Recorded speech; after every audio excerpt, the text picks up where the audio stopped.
Tahta kurusu ve fare zehirleri yüzünden birçok ölüm oluyor. Bunlarla ilgili kendimizi nasıl koruyabiliriz?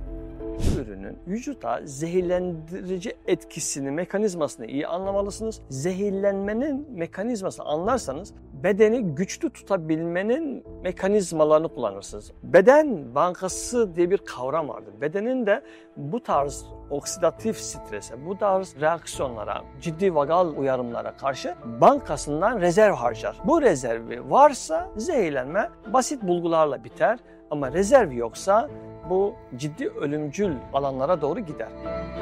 Peki bunu değiştirebilir miyiz?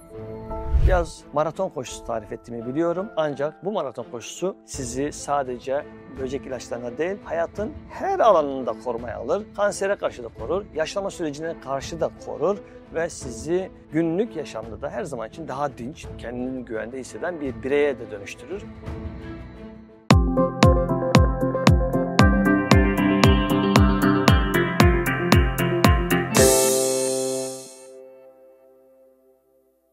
Hocam, ilk sorum çok önemli bir konu. Son zamanlarda özellikle çok fazla duyuyoruz. Tahta kurusu ve fare zehirleri yüzünden birçok ölüm oluyor. Bunlarla ilgili kendimizi nasıl koruyabiliriz? Evet, yıllardır bu çözüm bir türlü tartışmaya açılmadı ve insanların tedbirleri alması beklendi. Yani aslına bakarsanız burada bizim insanlara gerçekten kalıcı, nitelikli ve sürdürülebilir bir çözüm üretmiş olmamız gerekiyor ki bu ölümleri durdurabilelim. Ben önce şunu söylemek istiyorum. Ben bu tahta kurusuyla ilgili veyahut da fare zehirleriyle ilgili bu yöntemi değiştirebilecek güçte değiliz diye kabul ediyorum. Yani şu anda böyle alışılmış, muhtemelen bir 5-10 yıl daha da böyle gidecek çünkü bununla ilgili kimya endüstrisinin büyük bir yatırımı var ve bu konuda dur diyemezsiniz bunlara. Dolayısıyla bu kullanılacak. Öyleyse kullanılan bu ürünün vücutta zehirlendirici etkisini, mekanizmasını iyi anlamalısınız. Zehirlenmenin mekanizmasını anlarsanız bu bedeni güçlü tutabilmenin mekanizmalarını kullanırsınız. O da maruziyetin bir kere çocuklarda, erişkinlerde, yaşlılarda ve insanın sağlık ölçüsüne göre farklı tepkiler verdiğini bilmelisiniz. Ne demek istiyorum? Bir diyabet hastası bu zehre maruz kaldığında ciddi ölümcül olurken son derece sağlıklı, güçlü, fizyolojisi yerinde birisi buna maruz kaldığında da bulantı, kusma şikayetiyle konuyu kapatabiliyor. Aradaki farkın ne olduğunu anlatabiliyor muyum? Yani beden bankası diye bir kavram vardır. Bedenin de bu tarz oksidatif strese, bu tarz reaksiyonlara, ciddi vagal uyarımlara karşı bankasından rezerv harcar. Bu rezervi varsa zehirlenme basit bulgularla biter ama rezerv yoksa bu ciddi ölümcül alanlara doğru gider. Bu yüzden siz olun, asla kabız kalmayın. Çünkü kabızlık iyi bir rezerv tüketicidir. Siz olun, diyafragmatik nefesi öğrenmek konusunda çaba gösterin. Çünkü güçlü nefes sahibi her zaman için beden bankasının hesabını dolduran kişidir. Siz olun, uykusuz kalmayın. Uyku düzeni bozuk insanların hesapları bozulur. Siz olun, antioksidan gücü yüksek besinleri, bir goji beridir, bir blueberry'dir, bir aroniadır, bir kuru üzümdür, siyah üzümdür, bir kırmızı pancardır.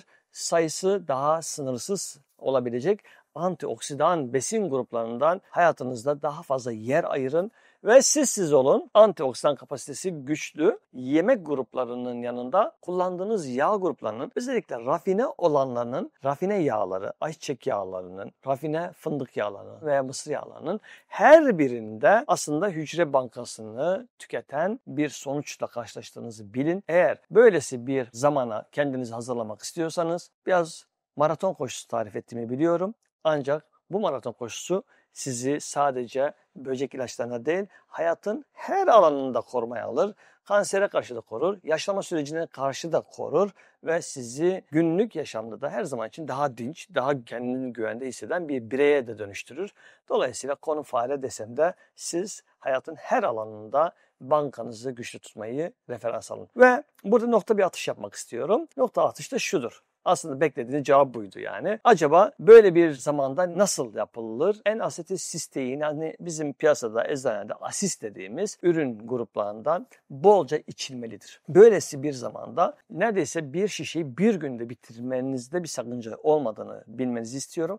Çünkü klinik uygulamalarda da bunu yapıyor olduğumuzu bilin. Bir hastaneye ulaşamıyorsanız bir eczaneye ulaşın. O eczanede bir asist mutlaka vardır ya da muadili mutlaka vardır. Onu bolca için, çünkü o gerçekten karaciğerdeki detoks sistemini harika bir şekilde sizin için çalıştıracaktır. Diğeri de aslında glutatyon dediğimiz sistemi aktifleştiren gıda grupları ya da glutatyon serumları takılabilir. Bu da her yerde ulaşılabilecek bir şey olmadığı için bunu ikinci planda düşünün. Ama glutatyonun da acil durumlarda böylesi bir zamanda insanların bir reçetesi olduğunu hatırlatmak isterim. Hocam, son zamanlarda en çok duyduğumuz şeylerden bir tanesi de karaciğer yağlanması. Biraz önce bahsetmiştiniz.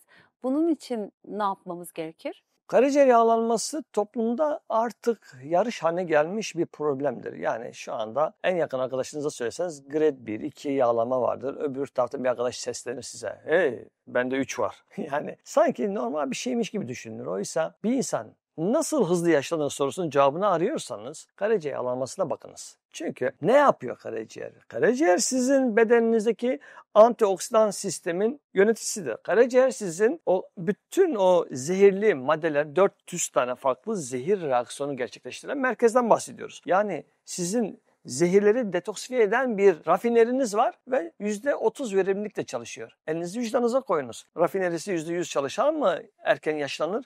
%30 çalışan mı erken yaşlanır? Konuya böyle baktığınız zaman %5 bile iyi çalışmadığını bildiğiniz anda tedbir almayı ihmal etmezdiniz. Ama ne yapıyorsunuz? Herkeste var, o zaman değeri yok, o zaman anlamı yok, o zaman çok da önemli değil gibi algısından çıkıp bu bedenin temizlik sürecinin başrol oyuncusu olan karaciğerdeki yağlanmanın %5 bile olmasını kabullenmemek gerekir. Peki ne yapmalı sorusunun cevabını: bir, karaciğeri en çok yağlandıran hatalardan birisi rafine fruktoz tüketimidir. Yani mısırdan elde edilen fruktoz şuruplarının aşırı yaygın kullanıldığından haberiniz yok. Yani siz dışarıda yemek yiyorsanız ya da dışarıda bir çikolata yiyorsanız ya da dışarıda bir tatlı yemişseniz burada fruktoz şurubundan nasibinizi alıyorsunuz demek. Ve birçok aslında piyasada kullanılan bu aromatik paketli yiyeceklerin hemen hemen çoğunda fruktoz şurubu olmadan yapılmıyor. Yani okursanız zaten etiket okumaları olan arkadaşlar ne demek istediğimi çok iyi anlıyorlar. Karaciğerin ilk düşmanı kim deseniz buydu. İkincisi glukoz şurupları. Yani bütün bu içeceklerde ve çocuklar için yapılan ürünlerde daha yaygın kullanılan bir ürün. Fruktoz şurubunu siz böyle tatlı olmayan ürünlerde de görüyorsunuz. Sadece tatlı ürünlerde görmezsiniz. Bu da benim çok ilgimi çekmiş bir konudur. Bakıyorum hiç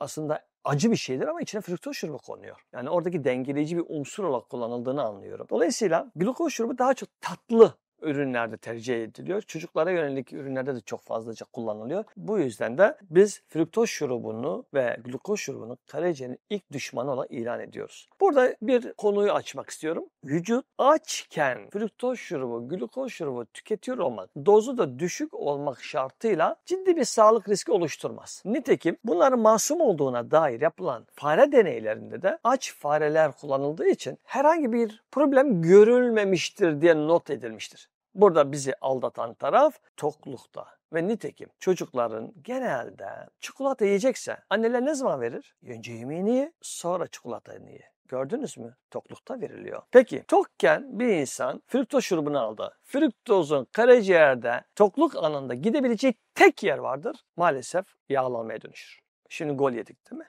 Geçmiş olsun. Peki bunu değiştirebilir miyiz? Davranış modeli eğitimle geçecek. Yani bu şeker fabrikaları, yani çikolata üreten fabrikaları değiştirebilecek gücün mü var? Yok.